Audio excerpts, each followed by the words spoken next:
구약 마지막에 있는 하나님의 말씀이죠. 말라기서 3장 13절에서 18절 말씀을 한 절씩 함께 우리가 집중해서 또 함께 교독하겠습니다. 여호와가 이르노라, 너희가 완악한 말로 나를 대적하고도 이르기를 우리가 무슨 말로 주를 대적하였나이까 하는도다.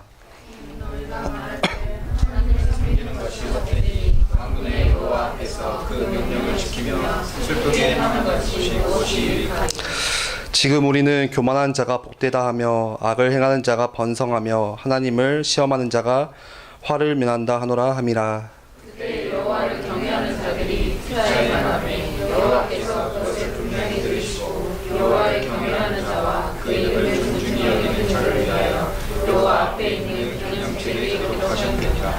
만군의 여호와가 이르노라, 나는 내가 정한 날에 그들을 나의 특별한 소유로 삼을 것이요 또 사람이 자기를 섬기는 아들을 아낌같이 내가 그들을 아끼리니. 그때 너희가 들어가서 의인과 악인을 분별하고 하나님을 섬기는 자와 섬기지 아니하는 자를 분별하리라. 네.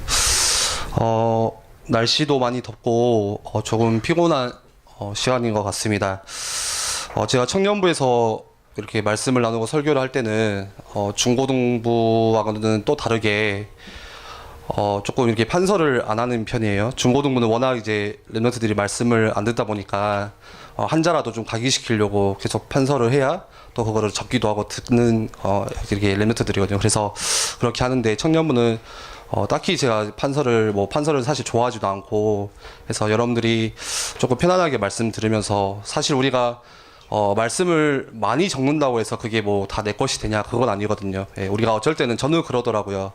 말씀을 적다 보니까 적는 거에 만족을 할 때가 있어요. 예, 많이 적었다, 오늘 은혜 받았네. 전혀 뭐 기억도 안 날 때가 많고 하는데, 오늘 여러분들이 조금 말씀 편안하게 들으면서 나에게 부딪혀오는 하나님의 음성이 있을 겁니다. 그거를 적어보시고 또 그 말씀을 붙잡았으면 좋겠습니다.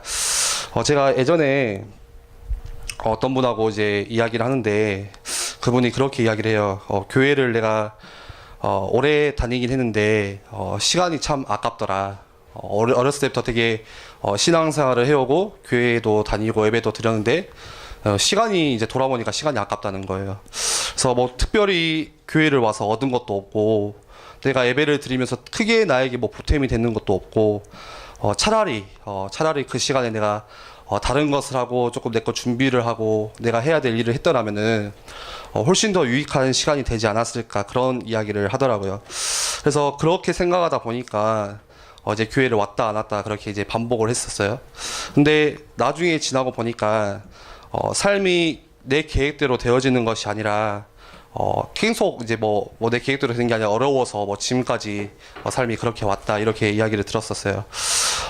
단순히 이제 그분하고 대화를 하는데 그냥 그 사람의 이야기가 아닌 것 같아요. 대부분 많은 사람들이 그런 것 같아요. 우리가 실제 교회가 뭔지, 진짜 우리가 하나님께 드리는 예배가 뭔지, 이거를 놓치니까 우리가 중요한 것들, 중요한 의미들 다 놓치는 거죠.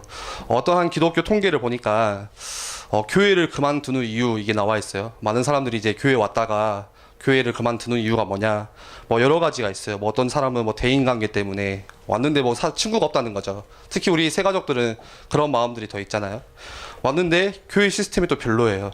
그것 때문에 이 교회는 별로 좀 구닥다리 같고 더 대형 교회, 좋은 교회를 가야 될 것 같고, 또 막 돌아다니다 보니까 여러 가지 등등이 교회를 이제 그만두는 이유가 있는 거죠. 근데 제일 큰 이유가 뭐냐, 잘 모르겠다는 거예요. 내가 예배를 드리고 신앙생활을 하는데 뭔가 허무하다는 거예요. 내가 시간만 아까운 것 같고 나에게 변화가 있는 것도 아니고 나에게 큰 유익이 있는 것도 아니고, 종합해서 한마디로 이야기를 하면은 결국에는 뭐냐, 내가 은혜를 못 받았다는 거죠. 예. 내가 오랫동안 하나님께 예배드리고 엎드리고 기도를 했지만 진짜 하나님께서 주시는 은혜가 없으니까 다른 핑계들, 다른 이유들이 자꾸 나오는 거예요.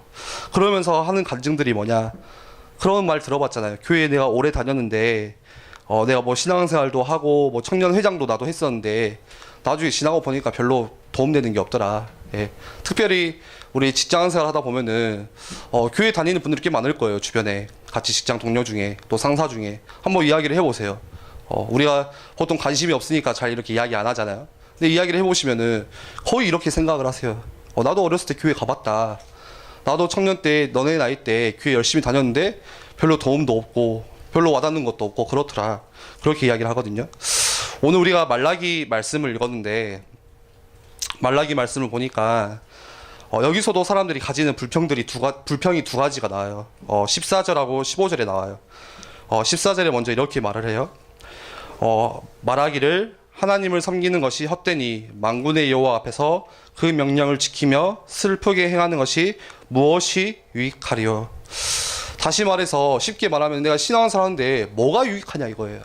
예. 한번 질문해 볼게요. 여러분들 신앙생활 하는데 뭐가 유익하세요? 한번 떠올려 보세요. 여러분들 지금 신앙생활 오래 했잖아요. 예, 예배 많이 드렸잖아요. 뭐가 유익하던가요? 예? 원래대로 할 것 같으면은 우리가 하나님께 예배하러 오는 게 유익함을 얻기 위해서 오는 게 아니에요. 예, 그쵸? 우리가 뭔가를 얻기 위해서 예배를 나오는 게 아니에요. 너무 당연한 원리가 뭐냐? 피조물인 우리 인간이 당연히 창조주 하나님을 예배하러 나오는 거예요. 당연한 거예요. 내가 뭔가를 얻기 위해서 내게 뭐가 이익이 될까? 유익함이 될까? 그거를 바라고 나오는 게 아니에요. 혹시 우리가 얻는 게 없다고 하더라도, 혹시 우리가 교회 와서 예배를 드리는데 손해를 본다고 하더라도 우리는 예배를 해야 되는 거예요. 예. 그래서 사람들이 이 예배에 대한 원리를 모르니까 그냥 예배 왔는데 내게 유익함이 없어. 예배 왔는데 재미도 없네. 예배 왔는데 굉장히 뭐 나랑 안 맞네. 그러니까 그냥 눈에 보여지는 거에 쉽게 속는 거죠. 소요리 문답이라는 책이 있어요. 우리 청년부는 좀 그런 책들을 읽었으면 좋겠어요. 예. 근데 제1문에 뭐라고 나오냐? 하나님이 우리 인간을 만드시고 우리 인간이 살아가는 제1의 목적이 뭐냐? 하나님을 영화롭게 하는 거래요. 예. 그렇다면은 당연한 원리예요. 우리가 피조물이 우리 인간이 하나님을 예배하는 거는 당연히 해야 되는 거예요. 근데 사람들이 착각하는 거죠. 내가 뭔가 예배를 통해서 물론 치유도 얻고 우리가 위로도 얻고 예배를 통해서 은혜도 받기도 해요. 근데 진짜 목적은 그게 아니라 굉장히 멋진 고백이죠. 내가 손해를 보더라도 나에게 유익되는 게 없더라도 우리는 하나님을 예배하는 거예요. 그리고 15절에 또 한 가지 불평이 뭐냐? 이렇게 나와요. 교만한 자가 복되다 하며 악을 행하는 자가 번성하며 하나님을 시험하는 자가 화를 면한다 하노라 함이라. 예배를 안 드리고 마음껏 돌아다니는 사람이 훨씬 우리보다 잘 사고 낫고 그렇게 보이는 거예요. 예. 제가 이제 지지난주에 랩넌트 대회를 조금 심부름하면서 이제 사실 휴가는 아닌데 휴가가 되더라고요. 그날이 이제 뭐 예배를 저도 이제 교회 가서 드리거나 정 시간이 안 되면 이제 인터넷으로 같이 이제 일산 KTX 뭐 사무실에 들어가서 예배를 드리거든요.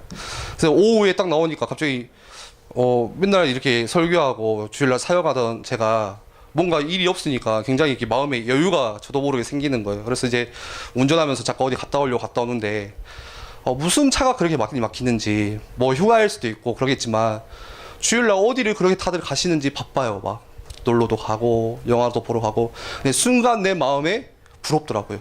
예. 뭔가 하나님 모르고 돌아다니고 뭔가 자기 이렇게 뭐 여유를 찾고 뭐 쉬는 게 순간 저도 모르게 부럽더라고요.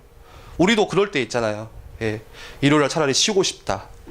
특히 직장 다니다 보면은 거의 뭐 그런 게 없잖아요. 뭐 일요일도 와서 예배드리고 또 우리 이렇게 헌신하고 하다 보니까 그러다 보니까 우리가 자연스레 그냥 쉬고 싶다. 그런 마음들이 생기는 것 같아요. 그리고 또 15절에 이렇게 이야기하잖아요. 교만한 사람이 훨씬 더 복되고 악을 행하는 자가 훨씬 더 번성하니. 예. 하나님도 모르는 교만한 사람이 악을 행하는 사람이 악을 행한다고 해서 뭐 죄를 짓는 그 악이 아니에요. 하나님을 대적하는 사람, 하나님을 모르는 사람, 그 사람들이 훨씬 우리 눈에 볼 때는 잘 되는 것 같아 보이고 훨씬 더 직장에서도 승진을 빨리 하는 것 같아 보이고 나는 이렇게 예배드리고 열심히 했는데 뭔가 나는 안 되어 같은 거 보이고 그렇게 보인다는 거예요. 그러면서 나중에 아론이 이렇게 이야기를 해요. 우리는 도대체 잘못한 게 없는데 뭐가 문제냐? 우리는 하나님을 섬기고 하나님을 예배하는데 왜 저 사람들보다 더 못 사냐? 이렇게 불평을 하는 거예요. 그런데 그게 아니죠. 우리가 조금만 이스라엘의 이 상황, 역사를 본다면은 절대 그렇지 않아요. 예배하는데 이스라엘 백성이 어떻게 예배하죠? 전혀 아무런 영감도 없어요. 아무런 감각도 없어요. 아무런 생각도 없이 그냥 우상 숭배하듯이 하나님께 나와서 예배해요. 그래서 하나님이 그 이스라엘 백성을 이전에 어떻게 하시죠? 바벨론의 포로로 보내세요. 몇 년을요? 70년을. 예. 마찬가지예요. 우리가 하나님께 예배하는데 감각이 없다?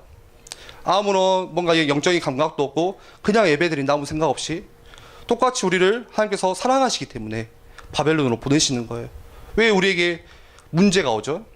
왜 우리에게 나는 신앙생활을 하는데 분명히 그리스도는 모든 문제 해결자인데 나에게 문제가 이렇게 많죠? 예? 하나님이 사랑하시기 때문에 보내시는 거예요. 이스라엘 백성도 똑같았어요. 그런데 처음에는 나중에 그 70년이 지나고 다시 아시죠? 성전을 짓고 다시 하나님과의 관계를 회복해야겠다 해서 다시 돌아와요. 그리고 이스라엘 백성이 다시 예배를 해요. 근데 처음에는 이스라엘 백성이 조금 예배를 하다가 나중에 어떻게 되죠? 다시 옛날 생활로 금방 돌아가요. 우리도 그럴 때가 있어요. 우리에게 뭔가 문제가 올 때는 갈급해져요. 예. 저도 그러더라고요. 당장에 몸이 아프니까 기도가 나와요. 당장에 우리 가족 중에 누가 아프니까 나에게 뭔가 문제가 오니까 예배가 간절해져요. 갈급해져요. 은혜가 사모되어져요. 근데 어떻게 되죠? 금방 그 문제가 사라지면은 다시 금세 옛날 생활로 돌아가요. 네. 하나님의 은혜가 뭐야? 예배가 뭐야? 이스라엘 전역에 이런 생각들이 쭉 깔린 거예요. 오늘 방금 읽었던 말씀처럼 예배가 우리에게 아무런 유익도 안 되고 예배가 무슨 가치가 있냐? 이런 마음 때문에 어떻게 됐죠? 예배가 완전 무너지고 자연스럽게 우상 숭배가 일어나고 그리고 하나님께 드리는 11조, 헌금들, 예물들 다 무너진 거예요. 그러니까 레위지파 아시죠? 예, 11지파 중에 제사장 그룹들 당연히 11조가 없으니까 밭으로 논으로 일하러 나가는 거예요. 하나님께서 잘 아시잖아요. 원래 12지파를 세우시고 11지파에게는 동등하게 땅을 분배했어요. 그리고 딱 한 지파, 레위지파, 제사장 그룹에게만 땅을 주지 않았어요. 왜죠? 그 11지파가 일한 거 10분의 1을 그 레위지파 드리면은 레위지파는 그거 가지고 생활하는 거예요. 대신에 온 이스라엘 백성의 영적인 생활들을 다 책임지고 돕는 게 레위지파가 하는 일이에요. 그런데 당장에 일어나는 일이 뭐죠? 예배를 놓치고 예배가 무슨 유익이 있어 하니까 하나님과의 관계가 깨지고 11조가 사라지고 하나님께 드리는 예물이 가치 없어 보이고 하니까 이 레위지파 제사장 그룹이 뭐하러 가죠? 밭으로 일하러 가는 거예요. 당연히 기도가 안 되겠죠. 당연히 그 시대의 영적인 모든 것들이 책임질 사람들이 무너지는 거예요. 그러다 보니까 자꾸 문제가 터지는 거예요. 그래서 하나님이 마지막에 오늘 말씀이 그거예요. 말라기 선지자를 세워서 이스라엘 백성 엄청 책망하세요. 그리고 그 뒤로 400년간 침묵하세요. 그거를 신구약 중간기라고 하잖아요. 말라기 뒤에서부터 신약성경 마태복음, 요한복음 시작할 때까지 400년 동안 하나님이 한 번도 말씀 안 하세요. 보이시지도 않으세요. 그래서 암흑기라고 이야기를 해요. 이런 이스라엘 상황인데 우리가 생각할 건 뭐냐? 단순히 그때만 그런 상황이 아니라 지금도 우리 안에 이런 불신앙이 암묵적으로 있는 거예요. 하나님을 예배하는데 나에게 뭐가 유익되지? 응? 당장이라도 유익되면 우리 하나님 예배 하겠죠. 당장이라도 내 직장이 좀 일이 잘 풀리면은, 취직이 잘 되면은, 조금 내 봉급이 올라가면은, 내가 조금 계획하는 대로 이루어지면은 엄청 하나님 예배할 거예요. 그게 만약에 우리 예배의 기준이라면. 근데 그런 게 안 보이니까 예배가 가치가 없어 보이는 거예요. 예.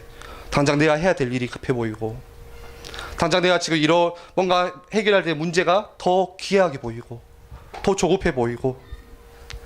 그리고 어떤 사람들이 이렇게 이야기해요. 교회가 왜 이러냐? 예.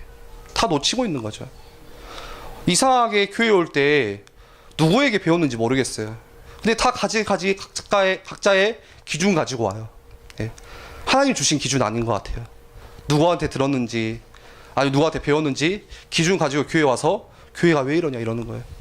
분명히 들을 때는 교회는 구제해야 되고, 뭔가 선행도 해야 되고, 교회는 뭔가 이렇게 사랑이 넘쳐야 되고, 그런 기준 가지고 왔는데 교회에 왔더니 이상한 사람밖에 없는 거예요. 선한 사람 있는 게 아니고, 뭔가 분위기도 어색하고. 그러니까 하는 말이 교회가 왜 이러냐 이러는 거예요.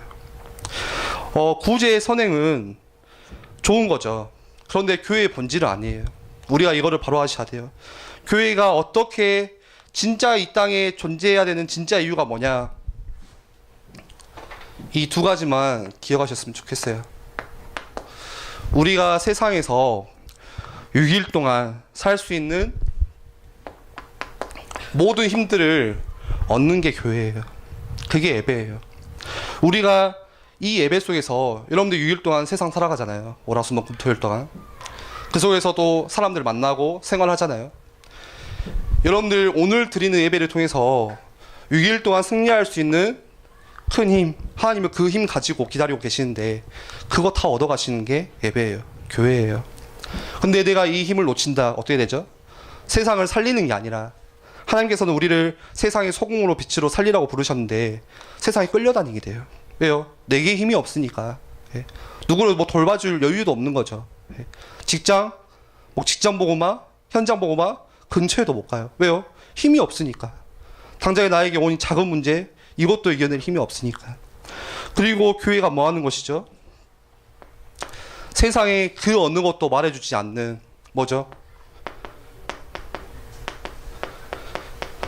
어떤 사람도 알지 못하는 영적인 문제. 왜 우리에게 영적인 문제가 왔는지, 그리고 이 영적인 문제를 어떻게 해결해야 되는지 그 방법, 그 이야기를 해주는 게 교회예요. 이 땅에 심각한 문제들이 자꾸 터지고 있어요. 예.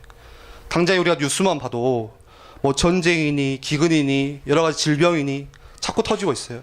주변만 봐도. 저는 몰랐는데 여기 그 시티 볼링장 옆에 그 건너편에 그 있잖아요. 카페베네. 되게 오래됐잖아요. 근데 거기가 문을 닫았더라고요. 이제 뭐죠? 뭐가 생겼더라? 바나다? 네. 바나바? 아무튼 다른 카페가 생겼어요. 그래서 저는 뭐지? 했는데 몰랐어요. 제가 뉴스를 안 보고 있구나 느꼈어요. 근데 알고 보니까 카페베네 그 할리스 CEO가 자살했더라고요. 그래서 뭐 화장실에서 이렇게 발견됐는데, 그거 엄청 대단한 사람이잖아요. 그 사람 책만 엄청 많이 썼잖아요. 우리 막 대학생들 그거 보고 막 감명받고 도전하고 하는데, 그렇게 성공하고 이루었는데 자기에게 영적인 문제, 이 작은 문제 오니까 이겨낼 힘이 없는 거예요. 네. 그래서 죽었더라고요. 그래서 요즘에 뭐 할리스 뭐 다 교체하고 있다고 그러더라고요. 네. 사람들은 몰라요. 네. 왜 성공했는데 무너지지? 왜 돈이 많은데 저렇게 실패하지? 몰라요. 그 누구도 말해주지 않아요. 이유가 뭐죠? 성경에서만 말하고 있어요. 하나님을 떠나버린 영적인 문제. 그거를 이야기해주고 거기서 건져내어주는 길을 말해주는 게 교회예요. 그게 예배예요. 정말 복음 가진 교회가 이 지역에 사면은 지역의 축복을 받을 겁니다. 맞죠? 진짜 복음 가진 성도가 내 직장에, 내 가정에 산다면은 가정의 가문의 축복이 올 거예요. 직장이 살아날 거예요. 그런데 사단은 이거를 알고 어쩌든지 간에 세워지지 않도록 방해해요. 그렇죠? 성도가 복음만 모르게, 다른 거는 다 아는데 복음만 모르게 만들어요. 우리 인생이 복음이 아닌 다른 관심 가지도록 만들어요. 그게 사단이 하는 일이에요. 왜요? 그거 알면은 살아나니까. 생명이 살아나니까. 그래서 우리가 신앙생활 하는데 정말 많이 점검하셔야 돼요. 우리의 관심이 어디에 있는지, 지금 우리가 예배를 왜 드리는지. 예. 이거 점검하지 않고 그냥 예배 드리면은, 제가 처음에 나눴던 설교 말씀 기억하시죠? 그냥 시간만 가는 신앙생활 하는 거예요, 우리가. 예. 전혀 하나님의 관심이 뭔지, 하나님의 마음이 어디에 있는지 그거 전혀 알지 못하고 그냥 내 기분 따라서 예배하는 거예요. 내 감정으로 예배하는 거예요. 예. 다 놓치는 거죠. 그냥 교회에서 뭔가 재밌으면 이게 재밌고, 뭔가 좀 이게 마음에 안 들면 저게 싫고. 그래서 오늘 제목을 하나님을 놓치면 재앙이 옵니다, 이렇게 정했어요. 제가 예배를 놓치면 재앙이 옵니다 하려고 하다가, 이것도 율법주의로 빠지겠다, 예배 잘 드려야겠다 이렇게 생각하실까봐, 하나님을 놓치면 재앙이 와요. 예. 우리의 역사를 보고 우리의 성경사를 돌아봐도 항상 되풀이되는 게, 하나님을 놓칠 때, 하나님의 이름을 잊어버릴 때 재앙이 반복돼서 왔어요. 그 러시아에, 아시죠? 저는 잘 모르는데 그냥 책 보다가 봤어요. 솔제니치라는 사람이 있더라고요. 발음도 어려워, 솔제니치. 근데 그 사람이 나중에 이제 책을 쓰고 인터뷰를 하는데 러시아 혁명을 겪었던 사람이에요. 그래서 자기가 그렇게 이야기를 해요. 50년 전에, 반세기 전에 그냥 마을에서 어른들이 하는 이야기를 들었대요. 근데 러시아 혁명 아시잖아요. 거의 뭐 저는 그 정도 심한지는 몰랐어요. 유대인이 히틀러한테 죽었던 그 수의 몇 배에 해당한대요. 한 6천만이 학살당했대요. 근데 사람들이 그 과정을 겪으면서 했던 말이 하나님을 잊으니까 문제가 온 거야. 이렇게 이야기를 하더래요. 그 뒤로 그 사람이 여러 가지 책을 연구하고 또 사람들을 만나서 다 그런 것들을 모아서 책을 써냈는데 마지막에 하는 인터뷰 고백이 그거예요. 다 연구해보고 다 종합해서 이야기를 해봤는데 딱 한마디로 표현한다면은 이거밖에 없다. 하나님을 잊으니까 문제가 오는구나. 예, 마찬가지예요. 우리가 하나님을 놓치면은 재앙이 와요. 여러분들 재앙이라 해서 큰 재앙 말하는 거 아니에요. 여러분들 마음에 재앙이 와요. 여러분들 영혼 가운데 재앙이 찾아와요. 하나님을 모르고 언젠가 나도 모르게 예배 드리는 게 무슨 유익이 되지? 예배가 나한테 무슨 가치가 있지? 예배 안 드리고 그냥 밖에 나가서 다른 사람들 그렇게 교만한 사람들이 생각하는 게 그게 더 잘 돼 보이는 것 같고 그렇게 되는 거예요. 그렇다면 우리가 하나님께 나올 때 어떻게 나와야 되죠? 시편 100편에 잘 아는 말씀일 거예요. 이렇게 이야기를 해요. 2절에 기쁨으로 여호와를 섬기며 노래하면서 그의 앞에 나아갈지어다. 우리가 하나님 앞에 나오는데 기쁨으로 하나님을 섬기고 노래하면서 그 앞에 사전에는 이렇게 말씀합니다. 감사함으로 그의 문에 들어가며 찬송함으로 그의 궁정에 들어가서 그에게 감사하며 그의 이름을 송축할지어다. 하나님께 감사하는 거. 우리가 신앙생활하면서 가장 중요한 거는 여러 가지 성경 지식을 배우는 게 중요한 게 아니에요. 제일 먼저 배워야 되는 게 뭐냐? 하나님 앞에 중요한 이 감사의 고백부터 배우셔야 돼요. 우리가 예배에 나오는데 여러분들 오늘 예배 나올 때 어떻게 나오셨어요? 아, 나를 구원하신 하나님이 너무 감사하구나. 이 중심으로 나오셨어요. 우리가 그게 잘 안 되어진다고 하더라도 늘 그 감사를 회복하셔야 돼요. 예. 우리가 예배하는 이유가 그거겠죠. 그리고 마지막으로 오늘 말라기서 16절에 이렇게 이야기를 해요. 그때 여호와를 경외하는 자들이 피차의 말함에 여호와께서 그것을 분명히 들으시고 여호와를 경외하는 자와 그 이름을 존중히 여기는 자를 위하여 여호와 앞에 있는 기념책에 기록하셨느니라. 밖에서 하나님을 원망하는 사람도 있었지만 또 들여다보니까 그렇지 않은 사람도 있었어요. 그 중에는 하나님을 경외하는 사람도 있었어요. 하나님께서 그들의 말을 듣고 피차 말함에 그리고 그들의 말을 기록했대요. 엄청난 축복이죠. 우리가 생각하는 거, 우리 마음의 깊은 곳에 있는 생각들 하나님이 아세요. 우리가 어려운 상황에 있을 때 믿음의 고백을 할 때 하나님께서 그 고백을 들으세요. 우리가 눈물의 기도를 할 때 하나님께서 그 눈물의 기도를 들으세요. 우리가 답답한 상황이 있죠. 뭔가 안 풀리는 상황들이 있어요. 특히 직장에 다니다 보면 그런 상황들이 더 많을 거예요. 근데 그 순간에 우리가 아주 작은 믿음의 고백을 할 때 하나님께서 그거를 들으신다고 이야기를 하세요. 그리고 어떻게 하시죠? 17절에 만군의 여호와가 이르노라 나는 내가 정한 날에 그들을 특별한 소유로 삼을 것이요 또 사람이 자기를 섬기는 아들을 아낌같이 내가 그들을 아끼리니. 하나님께서 정해놓으신 때에 새 일을 행하 계시대요. 이번 주 우리가 시작할 때 어떻게 시작이 될까요? 믿음의 고백으로 시작하세요. 예. 우리에게 불신앙이 넘쳐요. 예. 특별히 믿음의 고백을 하지 않는 이상 우리는 항상 불신앙에 살아요. 예. 내 생각 가지고 내 생각이 한 99%는 불신앙이라고 생각하시면 돼요. 예. 우리가 특별히 믿음의 고백을 하지 않는 이상 예. 여러분들이 한 주 시작할 때 믿음의 고백 시작하세요. 직장 가면은 그런 말 들리잖아요. 야 주일날 뭐 했어? 교회 가서 예배드리고 왔습니다. 야 그거 뭐 시간 안 갖게 예배드리냐? 여러분들 거기서 그런 것 같아요 이러지 마시고 중요한 믿음의 고백 시작하세요. 진짜 내가 하나님께 예배드리는 거, 내가 하나님을 놓치면 우리에게 재앙이 오는 거구나. 우리가 중요한 믿음의 고백을 할 때 하나님께서 들으십니다. 함께 기도하겠습니다. 뒷장에 말라기서 4장 2절에 보면은 이렇게 말씀하십니다. 내 이름을 경외하는 너희에게는 공의로운 해가 떠올라서 치료하는 광선을 비추리니 너희가 나가서 외양가에서 나온 송아지같이 뛰리라. 우리가 중요한 이 믿음의 고백을 하는 거, 그리고 함께 모여서 우리가 또 권역별로 또 이렇게 작은 믿음의 고백들을 포럼하는 거, 아주 작아 보이고 아무것도 아닌 것 같지만 그때 하나님이 들으신대요. 그리고 하나님께서 움직이신대요. 그거를 기록하시고 정한 때에 하나님께서 새 일을 행하시겠대요. 우리가 정말 다른 기준으로 예배하는 것이 아니라, 우리가 교회가 이렇다 저렇다, 저도 이제 인간이다 보니까, 연약하다 보니까 너무 쉽게 저도 모르게 이야기를 하더라고요. 뭐 청년부가 이렇니, 뭐 우리 교회는 왜 이러냐, 뭐 중고등부는 뭐 이렇고, 뭐 시스템을 이야기하는데, 그게 중요한 게 아니구나. 우리가 함께 나와서 예배하는 거, 왜 예배해야 되는지 그 이유를 알고, 왜 교회가 이 땅에 세워졌는지 그 이유를 안다면은 그게 중요하겠죠.